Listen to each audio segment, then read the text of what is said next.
بسم اللہ الرحمن الرحیم۔ السلام علیکم ورحمۃ اللہ وبرکاتہ۔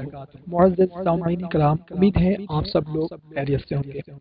بھائیوں اور بہنوں، اگر آپ بھی اپنی زندگی کو دکھوں، پریشانیوں، مصیبتوں سے نکالنا چاہتے ہیں، یا ایسا کوئی مسئلہ ہے، کوئی پریشانی ہے جو حل ہوتا نظر نہ آ رہا ہو، تو ہر نماز کے بعد اولیاء کرام کے مجرب اور آزمودہ یہ وظائف کر لیں، انشاءاللہ عز و جل چند دن میں آپ کی زندگی خوشحال ہو جائے گی۔ آپ کا مسئلہ، آپ کی پریشانی، دکھ، تکلیف انشاءاللہ عز و جل ختم ہو جائے گی۔ اعمال آپ کے سامنے ہیں۔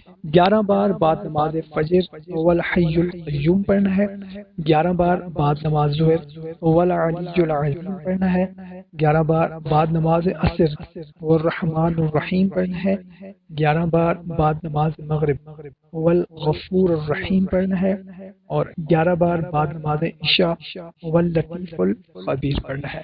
چند دن عمل کریں، انشاءاللہ عز و جل آپ کی زندگی سے تمام دکھ، تکلیفیں، مصیبتیں، پریشانیاں ختم ہو جائیں۔ کوشش کریں کہ اس کو زیادہ سے زیادہ شیئر کریں تاکہ آپ کے ساتھ ساتھ دوسروں کا بھی فائدہ ہو سکے۔ ہمیں اجازت ملتے ہیں ایک نئی ویڈیو میں، اپنا خیال رکھیے گا۔ اللہ حافظ۔